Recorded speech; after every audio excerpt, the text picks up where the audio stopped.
made her comment. It was like, that is just too perfect. So let me see, how do I get, see you next week. No, let's stop. We're not ready for that. I just do graphics. Oh, okay. So, scripture's not. Is it?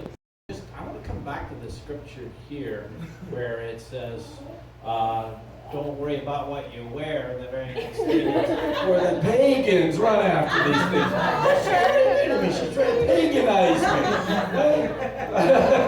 I mean, what did John the Baptist preach in? The same clothes over and over again, right? Actually, what's happening, I'm gaining weight and my shirts, my clothes as well. So that's the real truth of the matter, right? So, but we are in a series now about temptation. And so it's money, sex, and power. Those are kind of like the three big gods, so to speak, the unholy trinity, if you will. And yet they are also, they're very powerful. They can be good things. Power is God's powerful, you know. Sex is something God uses, obviously, for procreation and so forth, and intimacy and marriage. And money can be a good thing, but it is a powerful thing, and therefore is something we have to be careful with. So the other day I was trying to pay my bills. You ever have that moment you're trying to pay your bills and you feel a little tension coming in? There's no money left in the budget for clothes. I could feel that in my shoulders, kind of.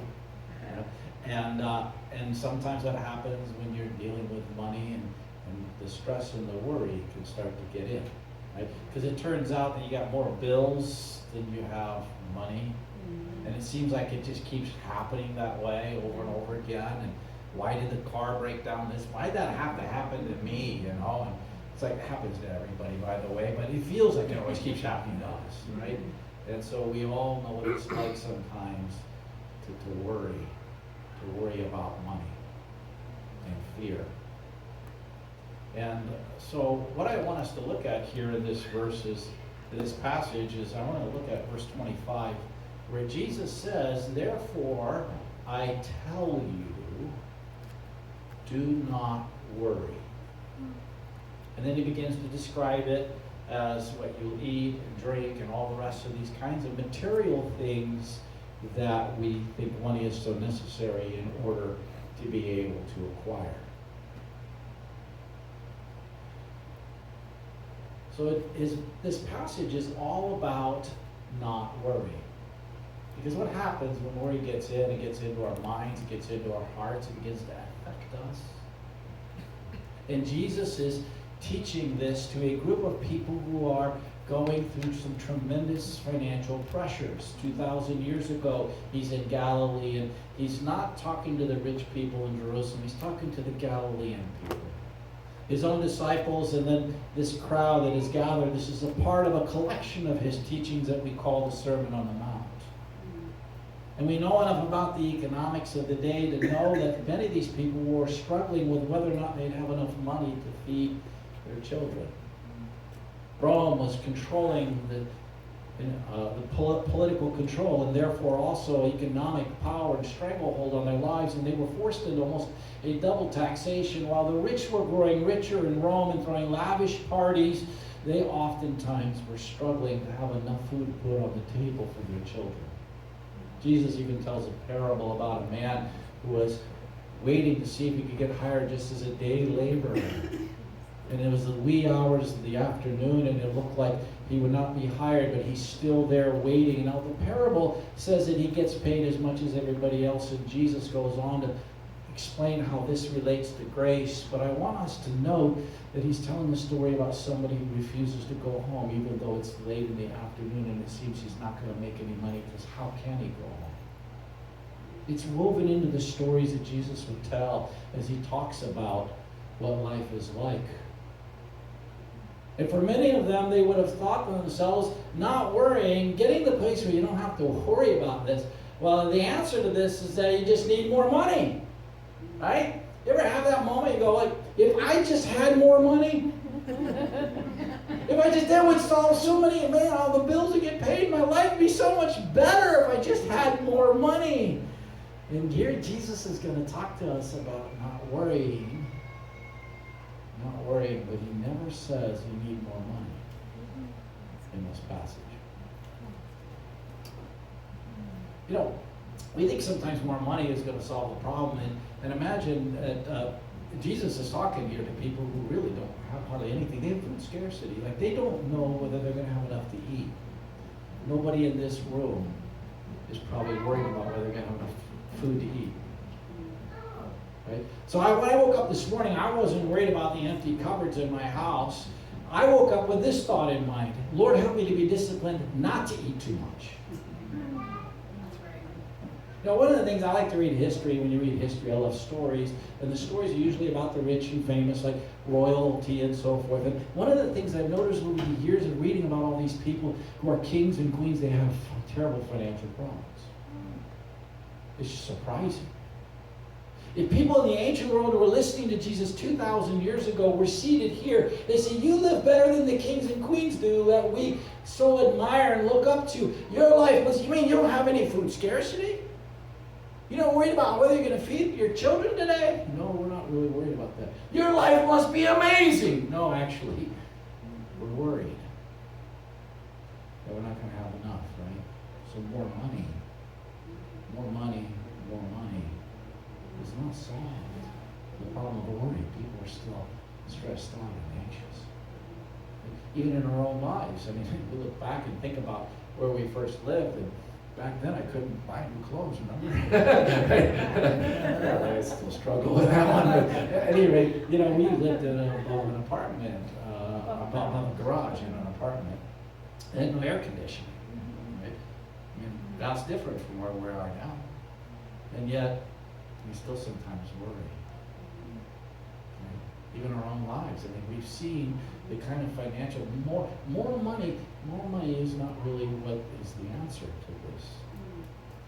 Nor is the answer driving out the Romans, although that's a good thing. In some cases, more money might actually help you, but it's not going to solve the problem of worry. And driving out the Romans, well, they could have said, life is unfair, it's rigged against us. The rich are getting richer, they're using us, they're taking advantage of us, our rights are being violated. And all that would, of course, if you know ancient history, be quite true. But Jesus doesn't talk here about changing the economic system or the political system or getting rid of Rome, although in the end he will judge the kingdoms of this world and he will bring about his righteous rule. That's a good thing, but it's not what he's talking about as the answer to the problem of worry. And then he even ends this passage with this verse 34, in which he says in verse 34, he says, it's the very last verse of the passage, he says, therefore do not worry about tomorrow, because tomorrow will worry about itself. Each day has enough trouble of its own. Like, what a way to end this. So in other words, he's not saying the answer is your car's never going to break down. He's not saying the answer is you're never going to get a phone call, all of a sudden now you get a medical bill. He's not going to tell you. It's not, if only God would just solve all if nothing bad would happen. He's saying, no, don't worry, even when you're living in a world where bad things will still happen.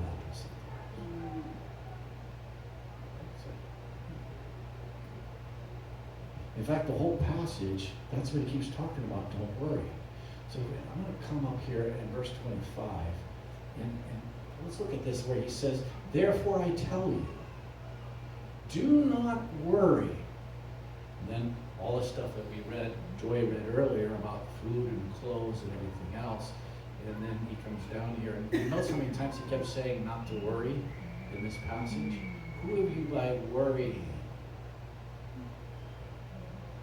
And why do you worry about clothes? And then he comes down in here and he keeps talking about worrying. So do not worry. And the end of the passage, And one of the things you always want to do when you read Scripture is ask yourself what topic keeps coming up and how does this passage begin and end. And oftentimes it will tell you the idea that Jesus wants to communicate. He ends by saying, let me remind you that what I'm talking about is not worrying. Jesus wants you to stop worrying about money. Because as long as you keep worrying about money, it becomes an entry point to temptation to do all things. See, he wants us to live our lives in a way that we won't worry, but he's taken away all the traditional answers, which is, more money or bad things don't happen, or the system that's rigged against me all gets changed. And those are the things we tend to look at as thinking it's going to solve the problem of worry. So how can he make this promise to us about not worrying? We shouldn't worry. Okay, I'm ready. I don't want to worry. How? Right? Because I can tell myself to think positive thoughts. Okay, stop worrying about the bills. Don't even, okay, hide them. Put them away when you don't see them, You can try different techniques with it, Well, maybe in the future things will get better. Listen to some music and cheer yourself up. I don't know what. You can try all kinds of things, but he's going to tell us here how it is that we can get to the place where we don't worry. When he says, therefore, in verse 25, when we come back up to verse 25, when he says, therefore, you always want to ask yourself, why is the therefore, right? Because he's now making the application. He's made an argument leading up to this point, and he's saying, now the conclusion is, here's how it applies to your life. This is why you don't have to worry about these things. Well, what does he say right before this? If you look at verse 24, he says, no one can serve two masters. Either he will hate the one and love the other, or he will be devoted to the one and despise the other. You cannot serve both God and money. So, what I have with me today is, I have a $5 bill. I meant to grab a 20, but couldn't find one. So, here we go, right? We're good. So I brought this $5 bill with me. I thought to myself, we need to think here for a minute about how money functions in society and how it kind of functions in our life. So if I have a $5 bill in front of me, how much is this worth? Right? $5, right? If I told you, no, not really, it's just paper with green ink, it's worth a couple cents maybe. Would you agree with me? Is this just paper with green ink? No, you're still convinced it's worth. Okay, so where is there gold in a bank somewhere that this represents? No. Probably not. No, Jonathan knows his history. Long gone. There's no bank, no gold, nowhere. So what makes this worth $5? The fact that we say What's that? Petrodollars. All right? The reason this is worth $5 is because you believe it's worth $5. And because you're willing to go to work, so they'll give you this, and then you can take this and you can go into a store, and the person in the store believes it's worth $5. In fact, the reason this has such power is because everyone has faith in it. I mean, I took this and I crinkled it up and said, it's just a piece of paper with green ink on it. Some of you are wondering, is he going to leave that there? No matter what I do, I can't convince you it's not worth $5. If you have cryptocurrency, it's worth a lot of money because everybody believes it. What happens if people quit believing in cryptocurrency? It's worthless overnight. Because it's only worth something because people believe. At the end of World War I, Germany had lost in the war, and they started printing a lot of money to pay off a war debt, a war indemnity that had been forced on them by the terms of the Versailles Treaty. And when they did this, they printed so much money it became worthless. People were literally taking cartfuls of paper money to the store to buy a loaf of bread. Some of them were just burning it in their ovens because it was worth more to them as fuel for keeping their fire going so they could have a little bit of warmth than it was. Why? Because no one believed the German mark was worth anything anymore at that point. It can lose its value overnight. In fact, is this even $5? This is just a symbol. I mean, where is money? You ever wonder about where is money? Right? It's actually, right, it's a number, it's a digital number like on your screen when you're getting all tensed up because the number's not big enough. Like, if I could just add a zero to this, would it be worth $50? 10 times as much because I added just a little bit extra ink. How about another zero after that? Right? It's just a little bit more. No, this is just a symbol. Money, where is money at? It's not even visible, is it? But everybody believes it. And as long as everybody believes in money that isn't visible, it's a number on a screen somewhere, something like that, it has great power. Because faith gives it power. It functions like a god. No one can serve two masters. Either he will hate the one and love the other, or he will be devoted to the one, despise the other. You cannot serve both God and money is capitalized for a reason. Jesus is saying that's how it functions. Now, understand, money is not bad. Money is what enables trade to take place, right? Because you used to goat and a cow, and someone would show up, and they're hoping someone else shows up with a cow because they need a cow, and they're hoping they'll take the goat for that. Those bartering, that was very hard to find the right person you could barter with so you could exchange goods. And when you trade, both people should walk away with something they needed. Both benefit from the trade, right? Trade produces prosperity, and money is a means of communication that allows that trade to happen much faster. So I will take your money in exchange for the goods. And then someone else will take that money, and as long as everybody believes in the money, money enables economies to grow and to expand. It's part of the reason we are not experiencing food scarcity anymore. The world has experienced phenomenal blessings because of money. I'd rather live in a world with money than one that isn't. And money is not something Jesus is describing as evil. It can do great good, but it is powerful. And we need to understand its power. As Jesus says, it can become a rival God. And the enemy is always wanting to take powerful things and use it to control you. And he uses worry and fear as the entry point. He wants you to fear is just faith, not in God. It's faith in money, it's faith in whatever else. So what you have is a world of people who are believing in the power of money, and they believe in the power of money so much so that they will work jobs they don't even like for years. They'll wake up and they'll even say, I don't like this job, you can work overtime. Oh, I'll do that. Why do they do this? Because they believe in the power of money to bless them. They have faith. If they could just have more money, they would be somebody. You could tell because of the clothes they wear. I'm going to keep going back there now. Why do we want to get those new clothes? Why are we like pagans running after them in the shopping mall? Like my wife's trying to do, paganize me.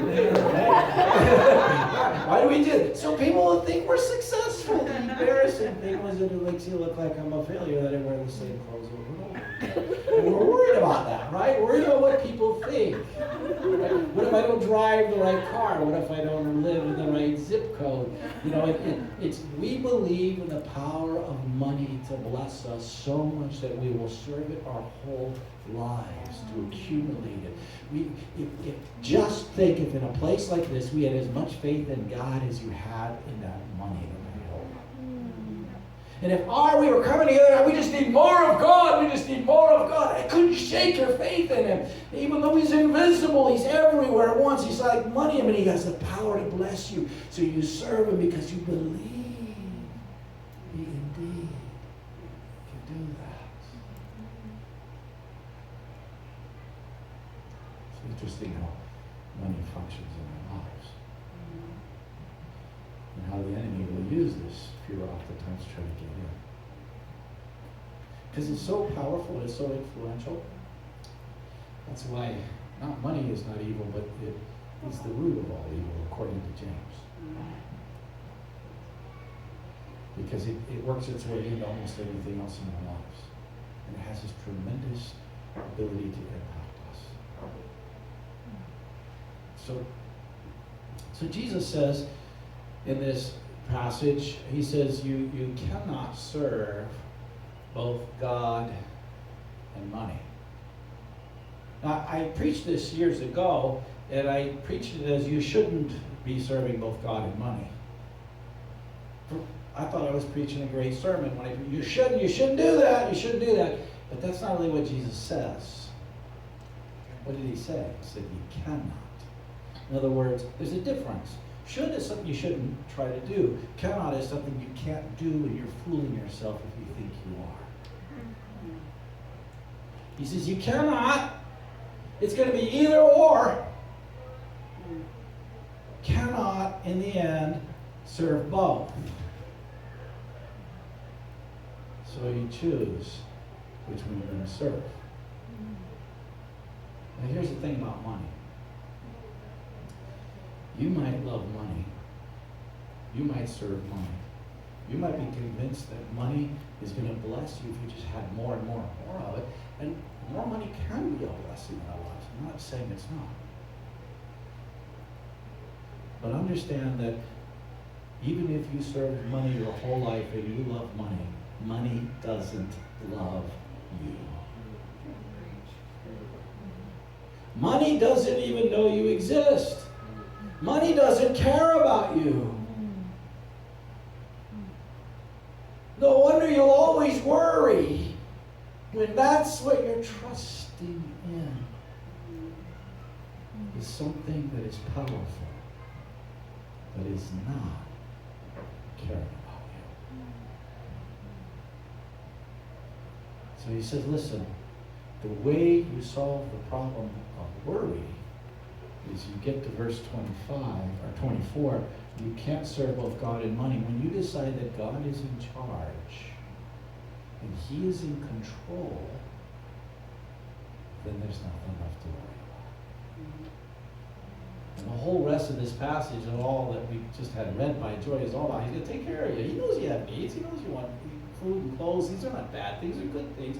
And don't worry. Don't be like the pagans who run after these things because they're controlled by money. So they spend their whole lives doing that and living in fear and worry that they'll never have enough. He says, when God is in control, when you have made the choice to put him in control of your life, then there's nothing left to fear. I had an experience a couple of years ago, about 3.5 years ago. It doesn't really have to do with money per se, but it had to do with my health.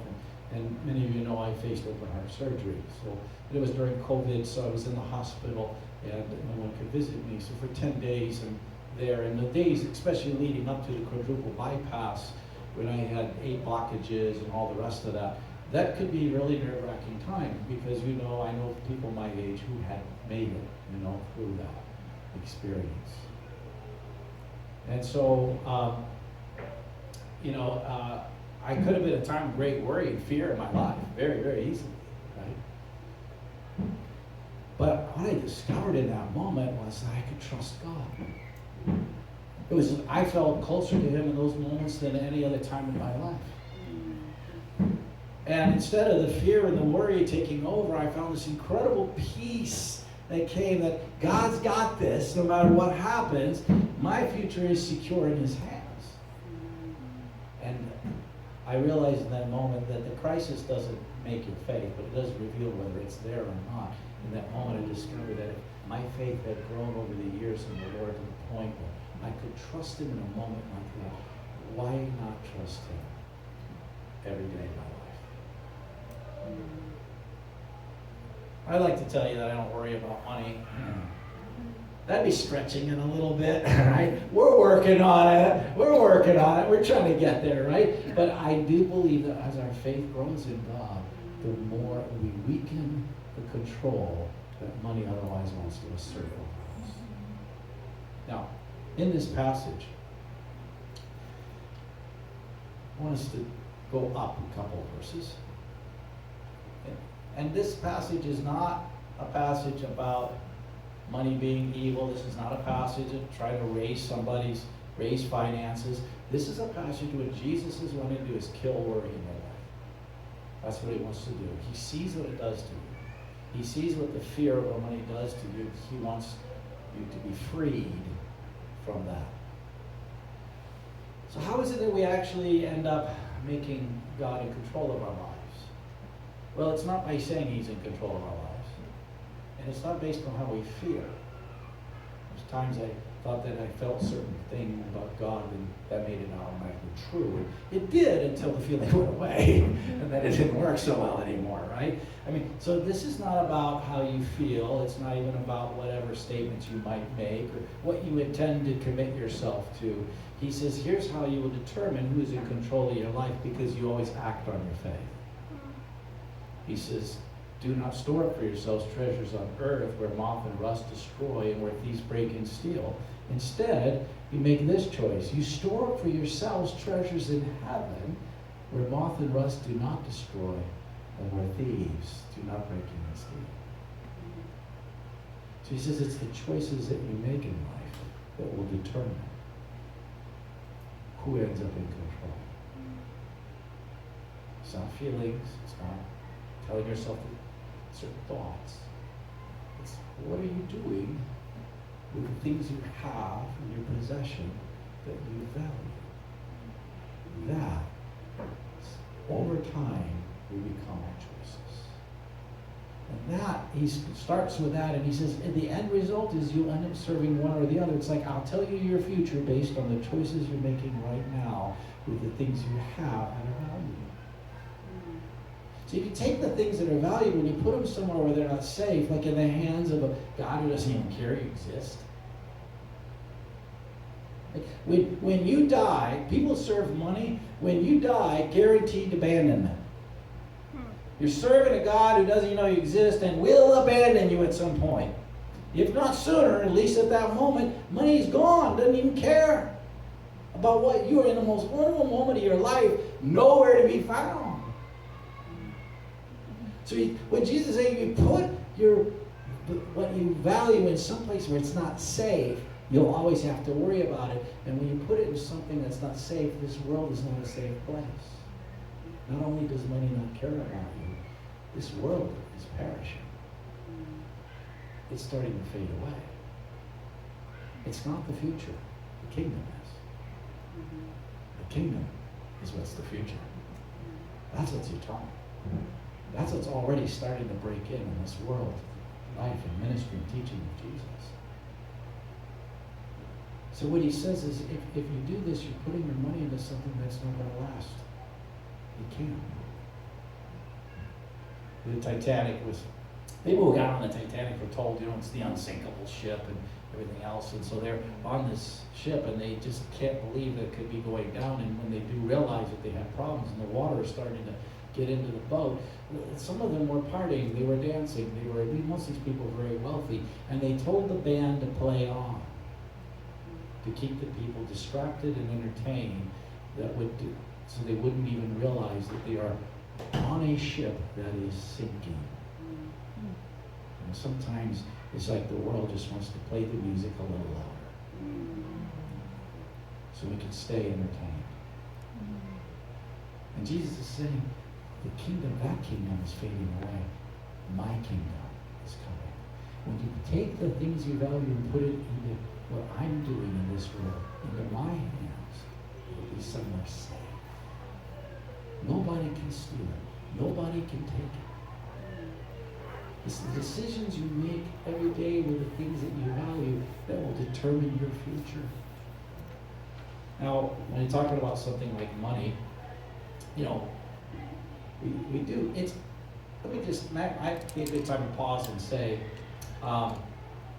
common sense is not the enemy of godliness. Right? Because sometimes we think we have to prove our faith with extreme behavior. That's probably not wisdom when it comes to this matter. Because we still do live in this fallen world. We understand it's dying, but it's not dead yet. So we still need the food, we still need the clothes, we still need all that other stuff. You just read the rest of the passage. Jesus is very aware of that. And so, but what we want to do is we want to start to focus our attention and our resources and the things that we have and put it in the kingdom. One of the best ways to break the power of money is to give it away. I know you're trying to control my life. I know you're trying to use fear, worry, all these other things, all the promised blessings that you think you're going to provide for me. God is in control of my life. You are not. And I'm going to keep you away. When I do that, it breaks its grip on my life. Generosity is a way of living. And giving regularly and faithfully is simply the pattern the Bible gives us for how to do that. So we can break the power, because God wants us to be free from worry. And freedom from worry comes when He is the one our faith is in. Using wisdom, using common sense, but just keep trusting Him more. Because He says what happens is when you do this, it'll start to affect what's going on inside of you, because where your treasure is, your heart will be also. And the thing that happens is that when we allow our choices to be feared choices, it will start to change what happens in us. And as a result, we end up with eyes being bad. That means that your perception on money is off. And if your eyes are bad, then in the end, the light that is in you will go dark. And we've seen that happen in people who end up being controlled by their fear of money and not having enough of it. And so he says it's your choices will lead to transformation on the inside. It will affect your heart. It will determine where it is. And then if you do that, then you'll end up being controlled by money. Or you can choose to put your money in the kingdom and your resources into the kingdom. And the more you do that, then the more it breaks that fear, the more the light, your perception of reality starts to change. Your eyes become good. Your whole body, your whole life will begin to function in greater harmony and blessing. And then God is in charge. And your choices simply reveal where your faith is at. And when that happens, then you can live free from worry. There's a verse in verse 33 that is quoted quite a bit in this passage, and I want to kind of come back to this one. It's Matthew chapter 6 and verse 33, where Jesus says, "But seek first His kingdom and His righteousness." This is really a summary of the first part of the passage about making choices to invest in the kingdom rather than in this world. You choose to do that, and then the second part of this passage is all these things will be given to you as well. Food, the clothes, everything else. So he summarizes the entire passage for us with this one verse. And it says, seeking first the kingdom. Putting our resources there as much as we can, so that then all these, we can kill the worry and fear. And then these things, God will add them to us as well. You know, Laura Lee talked about Atticus coming into our home. And, you know, one of the things that they noticed when they tested him recently to see if he would get placed into an early intervention program is how much he had changed from not hardly talking at all 10 months ago to, you can't stop the kid from talking. He just won't stop. So he's getting tested, and they just looked at Laura Lee, and they said, "Why are you here?" You know, like, he's testing at 4.5 on some of this stuff. I mean, this is not, you know, and he's in an environment where he feels safe. He's not worried. I mean, I wonder what fear and worry does in the mind of even a 2-year-old sometimes. It's just blossoming. I'm just watching him flourish. And I think of our Heavenly Father saying, I want you to feel safe. I want you to know I'm going to take care of you. I'm going to provide for you. I want you to do that. But every once in a while, like this morning, he woke up kind of crying loud. And what happens sometimes when he wakes up in the morning is he has some bad dreams. And kids talk about monsters sometimes. He's telling me about the monsters. It's not that uncommon necessarily, but he wakes up and he's convinced he's seeing something that's there. And now a lot of times he wakes up, we got time, maybe a half hour, 45 minutes before you have to go in. But when he wakes up scared, it's a different kind of a cry. You got to go in there and you just open the door, and your presence means so much to him. And then he realizes there are no monsters in this room. You just change the way you see things in your environment, and now you're going to be changed. And so that's what brings a bit of peace and calm, right?